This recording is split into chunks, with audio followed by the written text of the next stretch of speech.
네, 김지훈의 바이블룸의 김지훈입니다.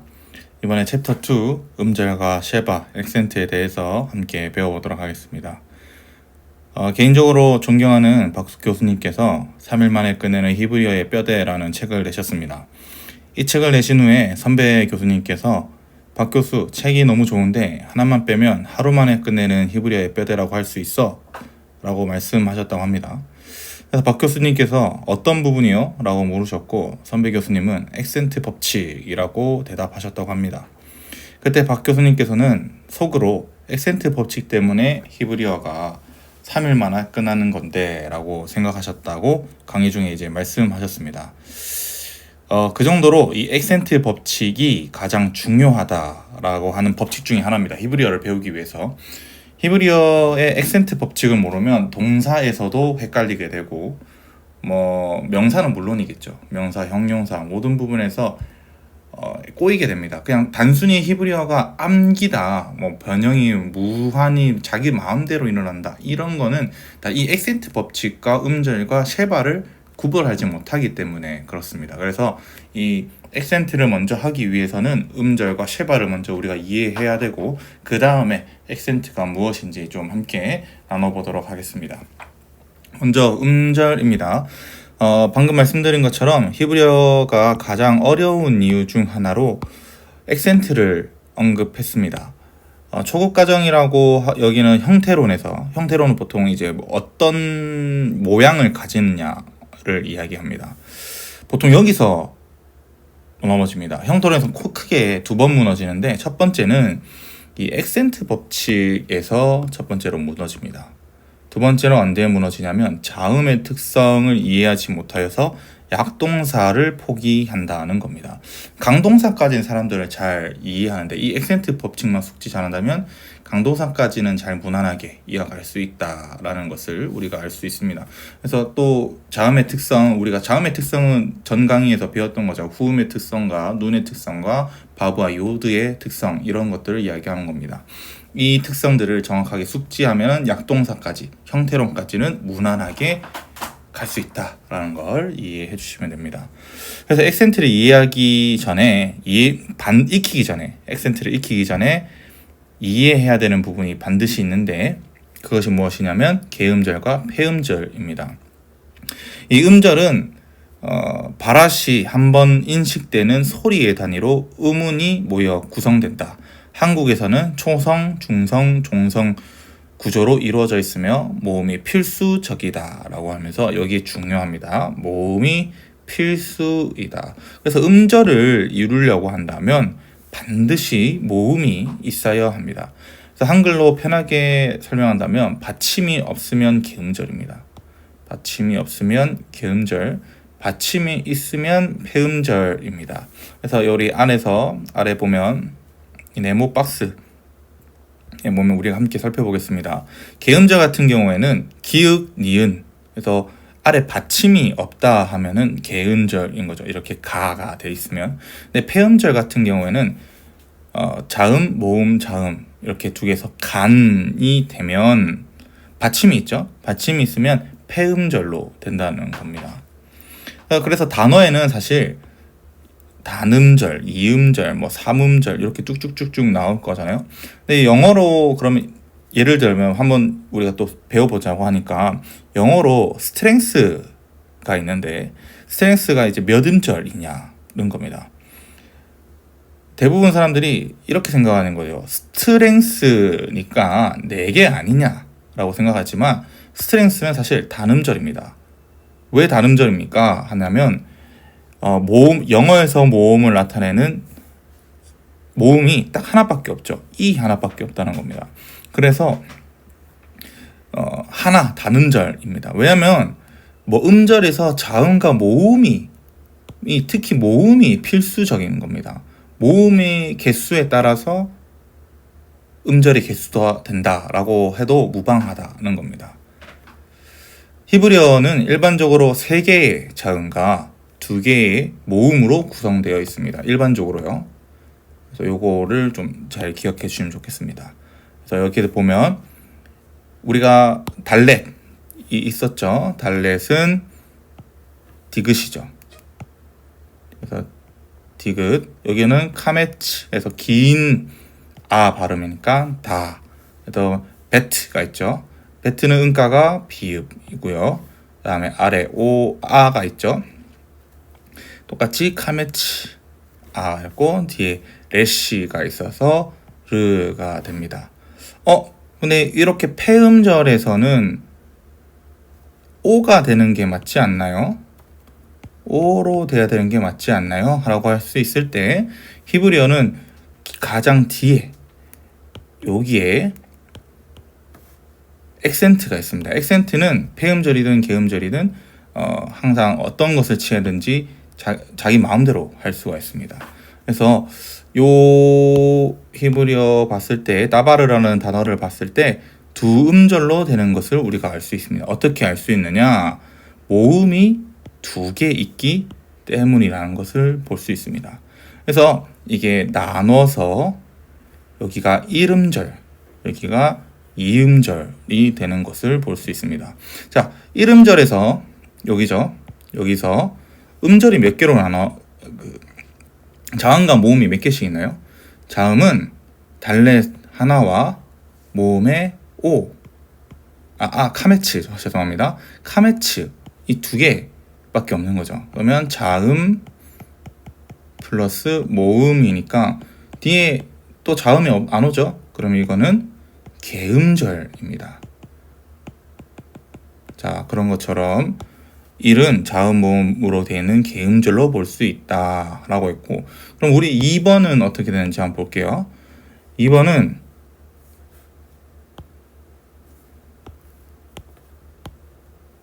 하고 카메치하고 레시가 있죠. 그러면 이거 어떻게 됩니까?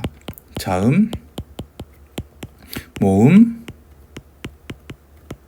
자음 이렇게 돼서 폐음절이 되는 것을 알 수 있습니다. 그래서 2번은 자음 플러스 모음 플러스 자음으로 폐음절이 되는 것을 알 수 있다고 이렇게 되어 있습니다. 개음절은 장모음, 폐음절은 단모음을 가진다 이렇게 하는데 이거는 필수적인 건 아닙니다. 필수적인 건 아니고 나중에 또 뒤에 액센트 법칙에서 설명을 드리겠습니다.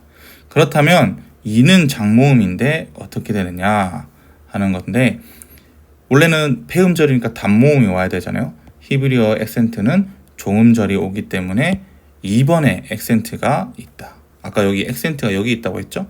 그래서 액센트가 있는 것은 개음절이든 폐음절이든 장모음으로 처리한다고 볼 수 있습니다. 사실 그래서 이건 지울 필요는 없어요. 이 뒤에 설명으로 그대로 따지면 폐음절은 단모음을 취하는데 만약에 액센트가 있으면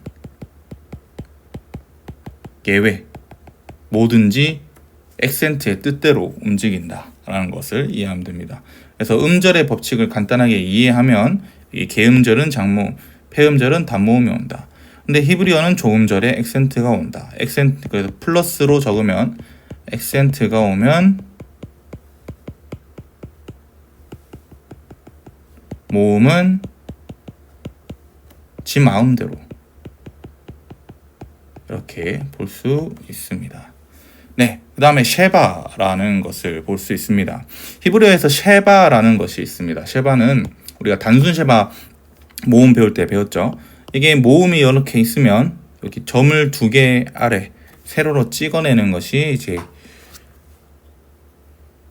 셰바입니다. 셰바는 히브리어로 없음이라는 뜻을 가지는데 히브리어는 자음 밑에 모음을 붙이는 형태로 됐습니다. 그러니까 원래는 자음만 있었잖아요.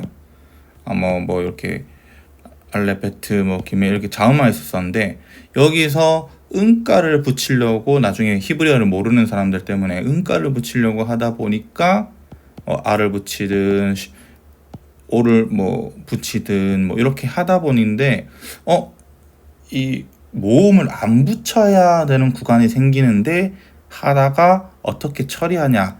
그래서 모음이 없음이라는 뜻으로 만들어지는 셰바를 붙이게 되는 겁니다. 이 쉐바는 단순 쉐바와 합성 쉐바로 나뉘게 됩니다.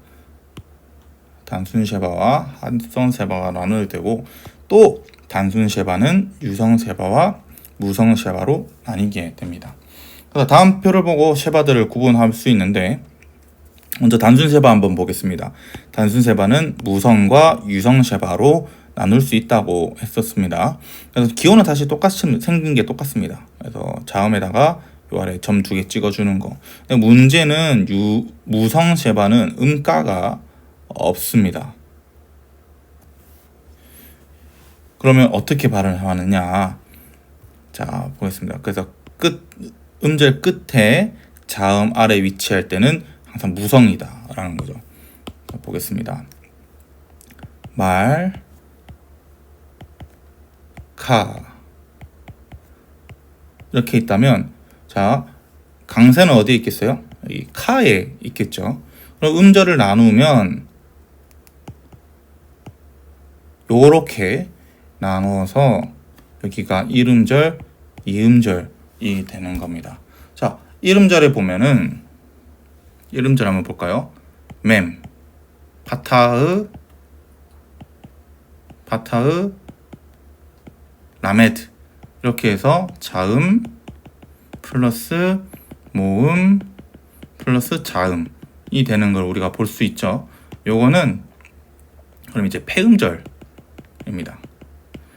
폐음절이니까 이 라메드 아래는 모음이 원래는 없어야 됩니다. 근데 모음이 없다는 것을 나타내기 위해서, 구분을 쉽게 하기 위해서 이 쉐바가 놓아지는 거다. 그래서 음절의 끝 아래, 폐음절의 마지막 자음, 한글로 치면 종성의 쉐바를 찍는다. 종성의 쉐바를 찍는다라는 걸 이해하시면 됩니다. 음가는 없어요. 그래서 말카가 되는 겁니다. 아래에서 똑같이 해볼까요? 이시모르가 되는 거죠. 검색을 해볼까요?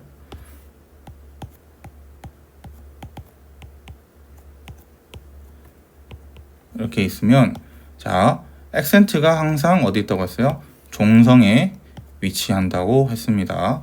그러면 음가를 나누면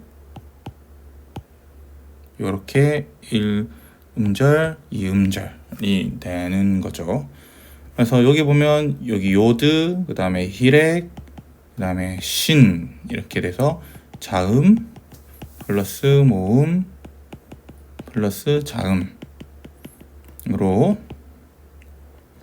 폐음절이죠. 폐음절이다 보니까 여기 원래는 없어도 되지만 단어가 이제 음절이 끝났다라고 나타내는 쉐바가 나타난 겁니다. 그래서 이거는 이제 폐음절이니까 발음을 하는 건 아니에요. 그래서 현대 이스라엘에서는 이게 이렇게 발음해야 되죠. SH 발음이니까 이렇게 되는데 한국 사람들은 이게 발음이 안 됩니다. 그래서 그냥 이씨 이렇게 그대로 읽어줍니다. 그래서 너무 막 무성 쉐바를 막 붙여줘야 된다, 뭐 이렇게 강박관념 가지고 안 읽어주셔도 돼요. 그다음에 네, 뭐 무성 쉐바는 여기까지 하고요. 유성 쉐바 같은 경우에는 음가가 에 혹은 으라는 발음으로 드러나게 됩니다. 사실 무성 쉐바도 가끔씩 으라고 발음할 때도 있습니다. 이거는 나중에 또 무성 쉐바가 으라는 발음을 나타낼 때 제가 한번 더 설명드리도록 하겠습니다. 무성 쉐바를 유성 쉐바를 구분할 수 있는 방법은 두 가지가 있는데, 음절을 시작하는 자음 아래 위치할 때는 유성이라는 겁니다. 자, 이 단어 한번 볼까요? 우리 베리트라는 단어입니다. 베트, 쉐바, 레시, 순장 모음으로 히렉요드가 되는 거죠. 그 다음에 타브가 되는 겁니다. 자, 유성 쉐바는 음가를 에나 으로 가집니다. 그래서 한번 나눠보면 요렇게 나눌 수가 있습니다. 왜? 여기에 1음절과 2음절인데 이미 2음절에 폐음절이 돼 있는 것을 우리가 볼 수 있고, 요거는 단순히 이제 유성 쉐바가 있으면서 발음을 해주는 것을 우리가 알 수 있는 거죠. 그래서 다음 여기 있는데, 유성 쉐바가 음가가 있는 것인가 없는 것인가에 대한 현대적 논의는 현대에서도 많이 이어집니다. 그러니까 유성 쉐바를 발음하면서 이해해줘야 되는 거냐, 음절로 취급해줘야 되냐 아니냐라는 것을 이해하는데, 맞서라 정통에서는 사실 유성 쉐바가 음절이 없다고 봅니다. 근데 현대 음소론에서는 이 뭐라 해야 될까요? 이렇게 되는 건데, 이 음절로 취급하는 경우도 있다는 겁니다. 그래서 요즘에는 이제 유성 쉐바도 음절로 쳐준다라는 것을 나타냈고, 이거는 혹시 참고하실 거면 주옥물어가라는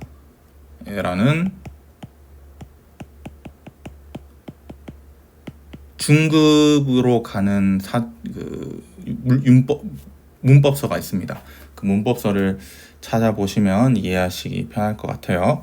네, 그래서 1과 2 베리트라고 해서 이 1음절에서 이 발음을 하는 거죠. 베트니까 배에서가 약간 베리트 뭐 이렇게 베리트 이런 식으로 에 발음을 거의 안 하는 방향으로 가는 게 유성 쉐바입니다. 왜냐면 에라는 발음을 했으면 이미 째레나 세고를 해야 되는 거거든요. 근데 그게 아니라 더 안 하는 방향으로 갑니다. 어떤 분들은 이 에라는 방향을 안 하고 으라고 발음하시는 것도 있습니다. 그래서 브리트라고 하시는 분도 있는데, 저희는 편의상 에라고 하겠습니다. 대한민국에서는 대부분이 에라고 발음을 합니다. 그 다음에 장모음 뒤에 오는 쉐바는 유성 쉐바입니다.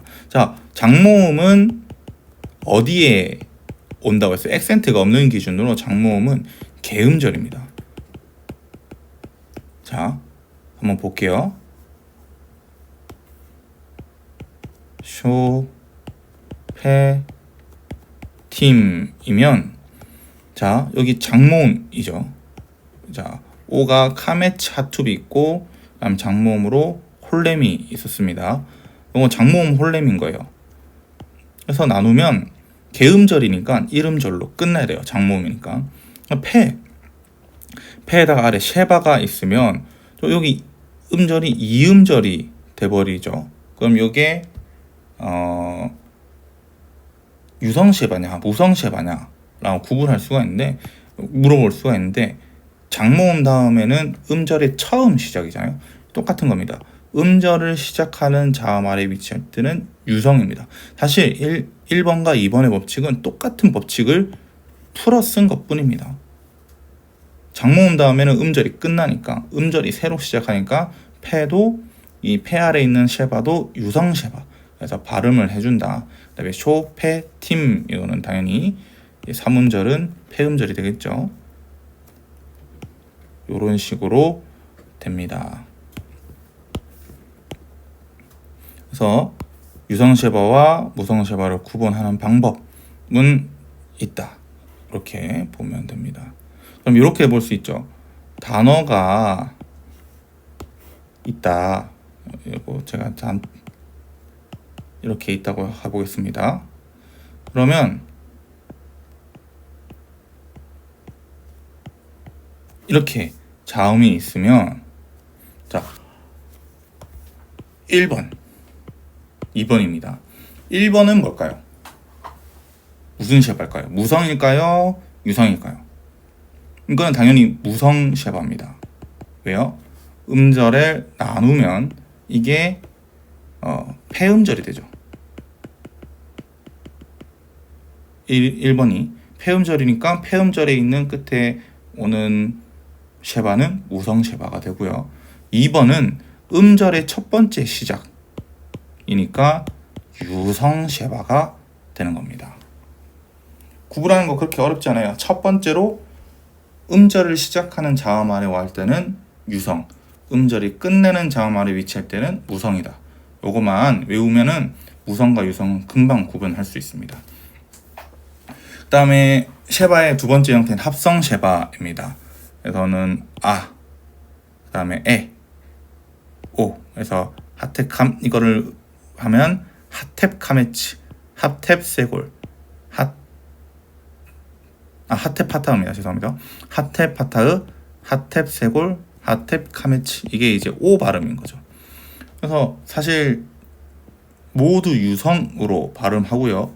후음 아래, 이거 중요해요. 후음 아래 찍습니다. 후음은 쉐바를 찍을 수가 없습니다.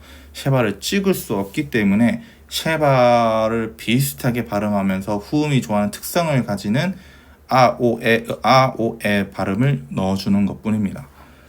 그래서 여기 아리 보면 하텝 파타흐 돼 있는 거 있죠. 그 다음에 하텝 세골 엘로힘에 있고요.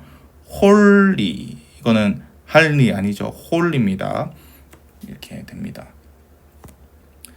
이 음절과 쉐바를 이해하게 되면 네 번째 단계인 액센트를 우리가 배우게 됩니다. 액센트는 서론에서 설명한 것처럼 히브리어를 이해하는데 중요한 요소입니다. 근데 그렇게 어렵지가 않고 단 세 가지만 외우시고 이해하면 됩니다. 그래서 액센트 법칙을 세 가지 한 순서대로 한번 알아보려고 하는데, 첫 번째 액센트 법칙입니다. 액센트 바로 앞에 계음절의 모음은 장모음이다 라는 겁니다. 자, 우리가 아까 봤었던 따바르라는 자음 명사 있습니다. 이거를 음절로 나누면 1음절과 2음절로 나눠서 계음절과 폐음절이 된다. 우리가 이렇게 설명했었죠. 근데 원래 폐음절은 단모음이어야 됩니다. 이라고 말씀드렸어요. 그런데 액센트가 있으면 예외인 거죠. 액센트는 예외다. 그렇게 되다 보니까 여기에도 카메치, 발음을 할 수 있는 카메치가 오게 됩니다. 자, 음절을 나눴으니까 2음절에 액센트가 있죠. 2음절 바로 앞에 있는 음절은 1음절이죠. 1음절에는 계음절이죠. 계음절은 액센트 바로 앞에 있는 계음절의 모음은 장모음이다 라고 해서 모음이 카메치로 오는 겁니다. 네, 뭐 이거는 법칙이라서 외우셔야 되는 겁니다. 그래서 히브리어에는 강세가 이제 종음절에 있다면 2는 폐음절이면서 강세가 있다. 1은 폐음절이니 액센트 법칙을 따라서 장모음이 된다. 그래서 그림처럼 보면 액센트가 있고 이 계음절, 이게 2음절이겠죠. 여기 1음절이고 액센트가 있고 계음절이면 이제 여기에는 장모음이 온다라는 걸 이해해 주시면 됩니다. 그 다음에 두 번째 법칙입니다. 액센트에서 멀어진 계음절의 모음은 쉐바이다. 그래서 이거를 제가 동계어학 강좌 조교할 때 먼게 쉐바, 먼 계음절의 모음은 쉐바이다. 액센트에서 멀어진 계음절의 모음은 쉐바이다. 이 법칙은 액센트 법칙을 이해하는데 정말 중요합니다. 왜냐하면 이것 때문에 사람들이 히브리어가 무작위로 바뀐다고 생각하지만 사실은 이 두 번째 법칙을 이해하지 못하기 때문입니다. 두 번째 법칙은 다음 시간에 배울 명사의 어미 변화에서 많이 나타나기 때문에 미리 숙제해 주시는 것이 좀 많이 좋습니다. 그래서 먼저 명사의 남성 복수형을 하려고 합니다. 남성 복수를 하려면 여기에 임이라는 히렉 요드의 매매 꼬리형이 붙여지게 됩니다. 거기다가 요 따바르라는 동사의 남성 복수 어미를 한번 붙여보면 요렇게 되는 거죠. 요런 식으로 되는 겁니다. 자, 강세는 한번 음절을 나누면 이렇게 된다는 거 볼 수 있습니다. 자, 모음이 총 몇 개가 있어요? 모음은 3개입니다. 자, 카메츠, 히렉요드가 되는 거죠. 그러면 1음절, 2음절, 3음절이 돼야 됩니다. 모음의 개수가 음절의 개수가 되는 거니까요. 자, 그렇게 되면 히브리어 액센트는 종음절에 오는 것이 일반적이다. 그럼 종음절이면 마지막 절, 3음절에 있어야겠죠. 그래서 여기 레시에 있어야 합니다. 왜냐하면 이 림은 폐음절이죠. 레시는 음가를 한번 적어볼까요? 레시 리을에 hir행요드 이, 그 다음에 맴, 림이니까 폐음절, 종성이 있는 폐음절인 겁니다. 3의 강세가 옵니다. 그래서 액센트 법칙 1번을 우리가 한번 생각해 볼게요. 뭐죠? 강세 바로 앞에 있는 개음절의 모음은 장모음이다. 이렇게 가시죠. 이걸 적용한다면 3음절의 바로 앞에 있는 건 뭐예요? 이음절이죠. 이음절의 모음은 뭐여야 됩니까? 개음절인지 폐음절인지 보면은 당연히 개음절이죠. 왜냐하면 모음이 두 개가 아니잖아요. 한 개만 있고 자음이 한 개가 있고 모음이 한 개가 있으니까. 그래서 뭐가 되냐? 카메츠가 되면서 장모음이 됩니다. 여기까지는 우리가 이해하기 1번까지 배운 거예요. 여기까지는. 그러면 이제 1번이 어떻게 돼야 되는 겁니다. 원래는 액센트가 어디에 있었어요? 액센트가 파란색으로 보면, 남색으로 보면 액센트가 여기 있다가 여기로 옮겨진 거죠. 정확하게 따지자고 하면 그 복수어미가 붙어서. 원래는 이제 1은 액센트가 바로 앞에 있었고 장모음이기 때문에 개음절이었는데, 지금은 액센트에서 멀어진 개음절이 된 겁니다. 이럴 때 이제 2번의 법칙을 적용하게 되면 무엇이 되냐? 뭐죠? 2번이 뭐죠? 액센트에서 멀어진 개음절의 모음은 쉐바가 된다 라는 거죠. 이 쉐바가 되는 겁니다. 그럼 다음과 같이 되는 거죠. 나바림에서 음절을 그대로 똑같이 한번 나눠볼까요? 이렇게 나눠지죠. 1음절, 2음절, 3음절이니까 여기가 대바림이 되는 겁니다. 그리고 대바림이 돼서 드바림으로도 될 수 있죠. 제가 학자마다 발음이 다르다고 했지만 우리는 대바림으로 설명할 겁니다. 그래서 액센트에서 멀어진 개음절의 모음은 쉐바가 된다는 것입니다. 음력하면 대바림 혹은 드바림을 할 수 있다. 그래서 그림으로 나타내면 다음과 같이 설명할 수 있습니다.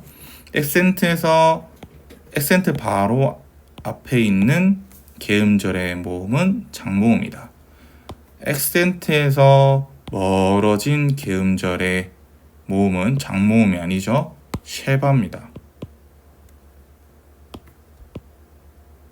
아니라 쉐바다. 이렇게 되는 겁니다. 네, 그 다음에 세 번째 법칙입니다. 세 번째 법칙. 액센트 없는 폐음절의 모음은 단모음이다. 요거 아까 앞에서 계속 설명드렸던 거예요. 액센트가 있을 때는 여러분, 액센트가 있을 때는 폐음절은 장모음일 수도 있고 단모음일 수도 있습니다. 그러나 액센트가 없을 때는 폐음절이라는 겁니다. 우리 한번 아래 예시를 한번 볼게요. 음가를 한번 제가 나눠보겠습니다. 맴이니까 먼저 모음의 개수를 한번 볼까요? 모음의 개수가 몇 개예요? 그 다음에 그 파타으, 그 다음에 카메츠, 이렇게 두 개 있습니다. 쉐바도 있네요. 일단은 쉐바가 유성인지 무성인지 우리는 초급 단계니까 잘 모르니까 한번 나눠보겠습니다. 맴이니까 마, 그 다음에 파타니까 아죠. 이게 유성일까요? 무성일까요? 하면은 무성입니다. 이렇게 나눠질 수가 있는 거죠. 왜죠? 음절로 붙여줘야 되니까요. 그 다음에 아크는 강세가 어디 있겠어요? 여기에 있으니까 이제 이렇게 되는데 한국에서는 그냥 아크 이렇게 해도 발음합니다. 그래서 말아크라고 돼서 요거는 폐음절이죠. 음절을 나누면 1음절이고 2음절이니까 요거는 폐음절입니다. 폐음절. 이렇게 그래서 제가 나눈 것처럼 이렇게 됩니다. 근데 똑같이 폐음절이죠. 1음절도 폐음절, 2음절도 폐음절이지만 종음절인 폐음절, 2음절은 폐음절이지만 액센트가 있기 때문에 장모음이 와도 상관없지만 1번 같은 경우, 1음절 같은 경우에는 액센트가 없는 폐음절이다. 그래서 액센트 법칙 3번에 의하면 단모음이 온다 라고 해서 종합해 보면 이렇게 되는 거죠. 제가 여기에 왜 있는지 모르겠지만 이렇게 되어 있습니다. 자, 그러면 네모, 빨간 색깔 네모 안에 읽어보면 이렇게 됩니다. 액센트 바로 앞에 개음절의 모음은 장모음이다. 액센트에서 멀어진 개음절의 모음은 쉐바이다. 액센트가 없는 폐음절의 모음은 단모음이다. 이거 필수로 외워주셔야 됩니다. 요거 때문에 정말 히브리어가 쉬워질 겁니다. 요 세 개만 외우시면 동사를 가든 명사를 가든 형용사를 가든 어느 부분을 가든 요 법칙 때문에 히브리어가 쉽게 풀리실 거예요. 이거 꼭 외우셔야 돼요. 꼭 저희 박스에다 별표에다 또 박스 하는 것 정도면 얼마나 중요한 건지 알겠죠? 정말로 중요하니까 꼭 외워주시기 바랍니다. 네, 결론입니다. 히브리어는 좀 다른 언어들과는 좀 많이 다릅니다. 예를 들면 헬라어와 비교하면 헬라어는 사실 시태법 문법만 외우면 해결됩니다. 예를 들면 현재 능통태 직설법이라는 오에이스 에이 오메네테 우시 요렇게 하면 현재 능동태 직설법 끝나고 요게 단어에다가 대입만 하면 끝이잖아요. 그래서 뭐뭐 한다, 뭐뭐 하고 있다, 이런 식으로 번역만 해주면 기계적으로 번역을 할 수 있는데 히브리어는 시작할 때 여러 가지 문법상이 종합적으로 단어에 일어납니다. 이렇게 음절, 쉐바, 액센트 이렇게 배웠잖아요. 요 세 개가 동시에 잘 버물러져서 이해해야지 동사든 명사든 형용사든 기타 등등에 잘 적용이 돼서 번역이 되고 해석이 됩니다. 근데 히브리어랑 헬라어랑 좀 차이점이 뭐냐면 헬라어는 동사는 요렇게 외워야 되고 명사는 요런 식으로 남성 명사 이렇게 외우면서 쭉쭉쭉쭉 가야 되고 또 3변화 명사, 2변화 명사, 1변화 명사 외워야 되고 현능직, 관능직, 수동태, 중간태 이거 다 외워야 되잖아요. 근데 히브리어는 그런 거 없습니다. 히브리어는 이 액센트 법칙과 간단한 명사, 어미 변화와 동사의 법칙들만 외우면 금방금방 진행이 돼요. 근데 문제는 뭐냐? 이 음절과 쉐바와 액센트 이 법칙을 숙지하지 못하면 앞으로 나가지 못합니다. 다시 이거를 또 반복해야 됩니다. 그러니까 제가 일주일에 강의를 하나씩만 올려드리잖아요. 그러니까 이 강의를 들으실 때 그 일주일 동안 올린 이 강의를 완전히 내가 습득하고 내 걸로 만들겠다라는 생각으로 일주일을 쭉 보시고, 언어는 한 번 들어서 끝나는 게 아니거든요. 여러 번 반복입니다. 매일 한 번씩 그냥 가다가 들으시고 지나가다 들으시고 이렇게 쭉쭉쭉쭉 계속 들으시면 이게 자동적으로 내게 됩니다. 그리고 한번 써보시고, 그래서 완전히 여러분 것이 되어서 포기하지 않고 끝까지 완주하는 히브리어가 되기를 원합니다. 그리고 히브리어는 헬라어는 살짝 이런 식으로 올라간다는 느낌이라면 히브리어는 이런 느낌입니다. 진짜 히브리어 포기하고 싶다 하다가 조금만 더 잘하잖아요. 갑자기 히브리어 실력이 이렇게 올라갑니다. 그래서 또 여러분들이 이 액센트 법칙, 음절 나누는 거, 그 다음에 쉐바 요거 때문에 힘들어 하실 거니까 제가 연습 문제를 만들어서 올리도록 하겠습니다. 또 연습 문제 아래 보면 더보기란에 올려놓겠으니까 이거 연습 문제 풀어보시고, 제가 연습 문제 풀이 영상도 같이 또 올리겠습니다. 연습 문제 풀이 영상을 보시면서 제가 틀렸는지, 내가 왜 무엇이 틀렸는지 또 이런 것을 구분하면서 터득하시면 좋겠습니다. 네, 오늘 강의는 여기까지고요. 네, 다음 시간에 뵙겠습니다. 수고하셨습니다.